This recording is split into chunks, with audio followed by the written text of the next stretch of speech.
Dear students, this is Praveen Kumar Agarwal from Management Department welcomes you in my today's lecture of Managerial Economics. In today's lecture, we will discuss upon the topic methods of demand forecasting. जैसा कि previous lecture में हमने demand forecasting के concept को discuss किया था, इसके advantages को डिस्कस किया था। आज के लेक्चर में हम डिस्कस करेंगे कि डिमांड फोरकास्टिंग के डिफरेंट मेथड्स कौन कौन से हैं, यानी वो कौन कौन सी टेक्निक्स हैं जिनको फोकस करते हुए कोई भी मार्केटर या कोई भी एंटरप्रेन्योर किसी भी प्रोडक्ट के रेफरेंस में प्रॉपरली डिमांड को फोरकास्ट कर सकता है। तो इसको इजी करने के लिए हमने इसे दो पर्टिकुलर कैटेगरीज में डिवाइड करा है। The first one is known as the survey method and second one is known as the statistical method. तो पहले हम बात करेंगे अबाउट द सर्वे मेथड। तो आज के लेक्चर में हम केवल सर्वे मेथड के बारे में डिस्कशन करेंगे और फिर नेक्स्ट लेक्चर में हम स्टैटिस्टिकल मेथड्स को डिस्कस करेंगे। तो come to the survey method.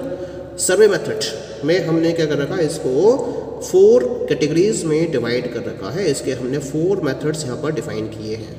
The first one is the consumer survey method, second one is the sales force opinion method, या हम इसको कलेक्टिव ओपिनियन मेथड का भी नाम देते हैं। Third one is expert opinion method, या इसको हम डेल्फी टेक्निक का भी नाम देते हैं। And the fourth one is the market experiment method. Clear? Again हमने कंज्यूमर सर्वे मेथड को 2 पार्ट्स में डिवाइड करा है। The first one is known as the complete enumeration survey and second one is known as the sample survey.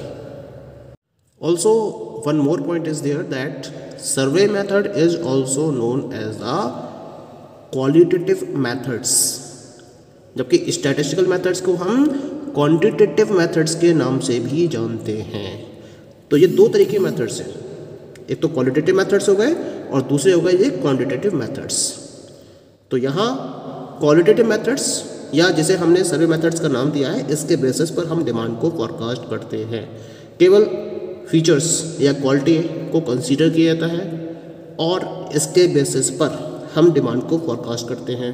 जबकि statistical method में हम क्या करते हैं, क्वांटिटी को कंसीडर करते हैं, यानी कि जो पास्ट डेटा हमारे पास अवेलेबल होता है उस पास्ट डेटा को ध्यान में रखते हुए डिमांड को प्रॉपरली फोरकास्ट किया जाता है। तो इसी वजह से आज के लेक्चर में केवल मैं सर्वे मेथड यानी कि जो क्वालिटी है उसको ध्यान में रखते हुए हम डिमांड को फोरकास्ट करते हैं। इसी वजह से इसको क्वालिटेटिव मेथड में कंसीडर किया जाता है। Let us come to the very first one and this is known as the consumer survey method. क्या मतलब होता है कंज्यूमर सर्वे मेथड का? यहाँ हम सर्वे को कंडक्ट करते हैं। कंपनी का एक रिसर्च डिपार्टमेंट अवेलेबल रहता है, जैसे हम रिसर्च एंड डेवलपमेंट डिपार्टमेंट के नाम से जानते हैं।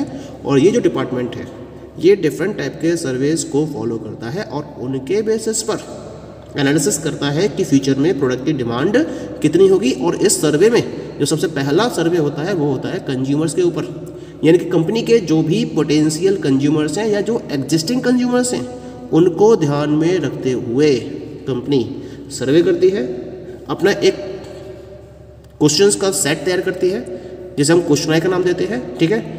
और उस पर्टिकुलर लिस्ट ऑफ क्वेश्चंस के बेसिस पर कंज्यूमर से प्रॉपर डिस्कशन किया जाता है कि फ्यूचर में वो इस प्रोडक्ट के रेफरेंस में कितनी क्वांटिटीज़ को परचेज करने में इंटरेस्टेड रहेंगे और उसके बेसिस पर फ्यूचर में प्रोडक्ट की कितनी क्वांटिटीज़ की डिमांड रहेगी इसको फॉरकास्ट किया जाता है। तो हम इस मेथड को कंज्यूमर सर्वे मेथड का नाम देते हैं। अब ये 2 तरीके के होते हैं, एक तो होता है कंप्लीट एनुमरेशन सर्वे और दूसरी कहलाती है that is known as the sample survey. तो क्या मतलब होता है कंप्लीट एनुमरेशन सर्वे का और क्या मतलब होता है सैंपल सर्वे का? मान लीजिए कि जो भी आपके टारगेटेड ग्रुप ऑफ कस्टमर्स हैं, तो जो total number of targeted group of customers हैं आपके, वो कहलाएंगे आपकी पॉपुलेशन। और आप उस पॉपुलेशन में जितने भी कस्टमर्स इन्वॉल्व हैं या इंक्लूडेड हैं, अगर हर कस्टमर को इंक्लूड करते हुए अपने सर्वे को कंप्लीट करते हो तो हम इसको नाम देंगे कंप्लीट एनुमरेशन सर्वे।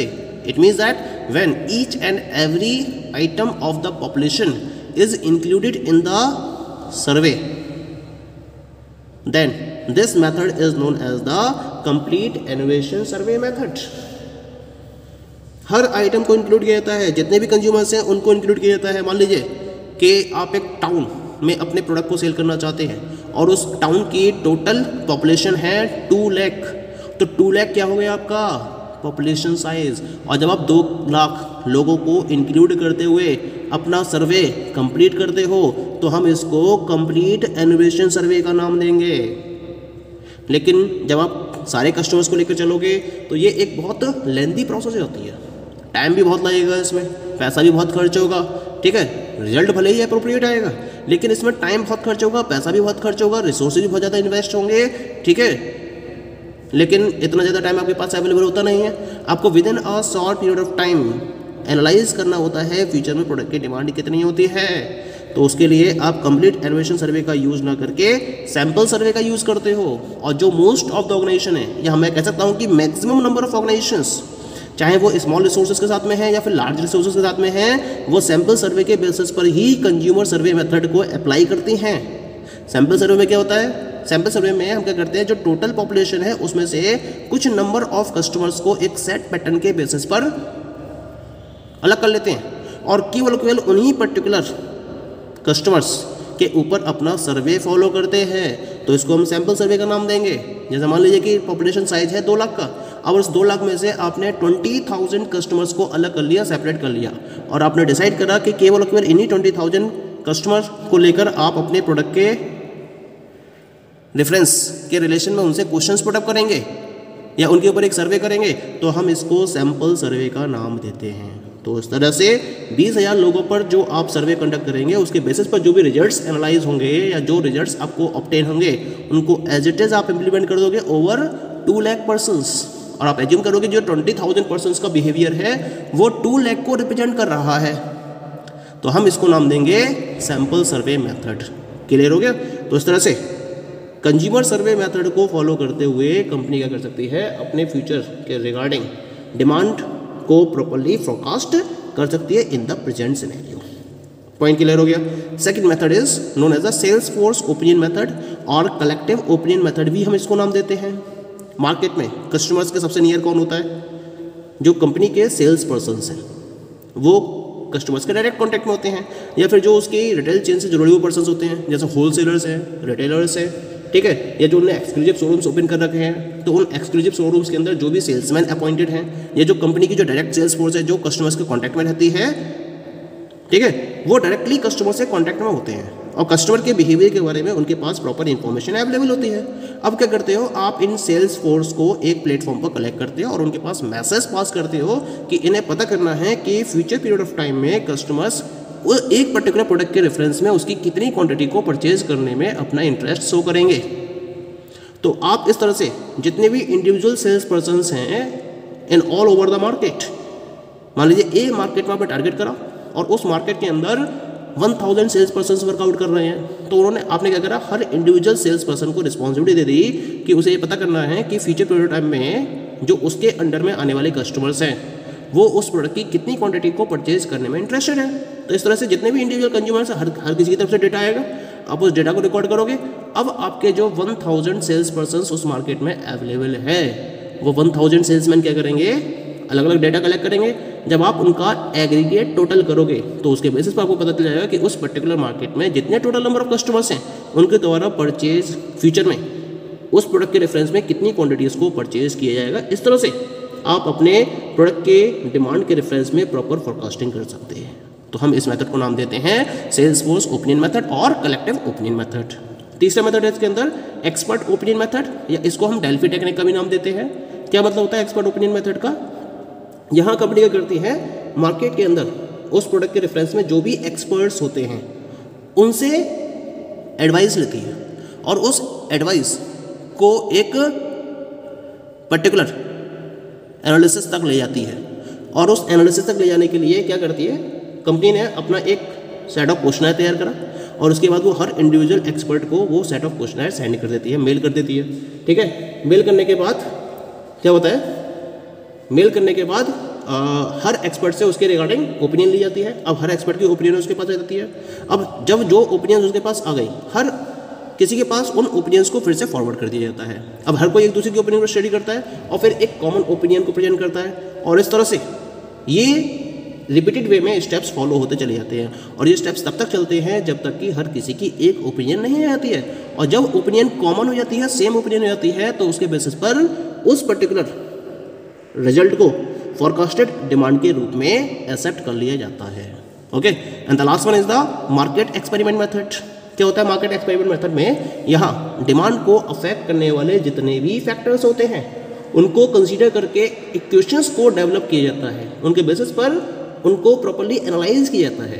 क्योंकि हम क्या करते हैं, मार्केट के अंदर प्राइस और क्वांटिटी डिमांडेड को इंक्लूड करते हैं, लेकिन क्वांटिटी डिमांडेड के और भी बहुत सारे फैक्टर्स हैं जिनके बेसिस पर क्वांटिटी डिमांडेड पर इफेक्ट पड़ता है, जैसे price of the related goods, economic factors, sociological factors, political factor, technological factor, बहुत सारे फैक्टर्स हैं जिनका इफेक्ट क्वांटिटी डिमांडेड पर पड़ता है। तो मार्केट एक्सपेरिमेंट मेथड में इन सारे फैक्टर्स को इंक्लूड किया जाता है, इन सबको काउंट किया जाता है और फिर हर एक फैक्टर के इफेक्ट को ध्यान में रखते हुए क्वांटिटी डिमांडेड को कैलकुलेट किया जाता है और फिर जो हर अलग अलग फैक्टर्स के अकॉर्डिंग जो क्वांटिटी डिमांडेड कैलकुलेट होती है उसका एक एवरेज काउंट करके डिमांड को प्रॉपर्ली फोरकास्ट कर लिया जाता है। तो इस मेथड को हम नाम देते हैं मार्केट एक्सपेरिमेंट मेथड का। तो इस तरीके से ये पर्टिकुलर 4 मेथड्स हैं। The first one is the consumer survey method, second one is known as the sales force opinion method, जैसे हम कलेक्टिव ओपिनियन मेथड का नाम देते हैं। Third one is the expert opinion method, जैसे हम डेल्फी टेक्निक का नाम देते हैं। And the fourth one is the market experiment method. ठीक है, और इन चारों मेथड्स का यूज करते हुए हम प्रॉपर्ली प्रोडक्ट की डिमांड को फोरकास्ट कर सकते हैं और हर किसी का एक अलग सेट ऑफ पैटर्न, एक अलग पैटर्न है जिसके बेसिस पर हर मेथड अपने वे में वर्कआउट करता है। जैसे कंज्यूमर सर्वे मेथड में हम कंज्यूमर से डायरेक्टली कॉन्टैक्ट करते हैं और उसके बेसिस पर हम प्रॉपर्ली प्रोडक्ट की डिमांड को फोरकास्ट करते हैं। सेल्स फोर्स ओपिनियन मेथड में हम सेल्स फोर्स से कॉन्टैक्ट करते हैं और सेल्स फोर्स के बेसिस पर जो भी डेटा कलेक्ट होता है उसको ध्यान में रखते हुए हम डिमांड को फोरकास्ट करते हैं। एक्सपर्ट ओपिनियन मेथड में हम एक्सपर्ट्स की ओपिनियन लेते हैं और उसके बेसिस पर डेटा को प्रॉपर्ली फोरकास्ट करते हैं या उसके बेसिस पर हम डिमांड को फोरकास्ट करते हैं। और मार्केट एक्सपेरिमेंट मेथड में हम क्या करते हैं, हम डिमांड को अफेक्ट करने वाले और जितने भी वेरिएबल्स हैं उनको कंसीडर करते हुए डिमांड को फोरकास्ट करते हैं। तो इस तरह से हर मेथड अपने आप में एक अलग अप्रोच के साथ में डिमांड को फोरकास्ट करता है। ओके, अब इसका जो सेकंड पॉइंट रह गया स्टैटिस्टिकल मेथड्स, इसको हम नेक्स्ट लेक्चर में कवर अप करेंगे। Okay, thank you.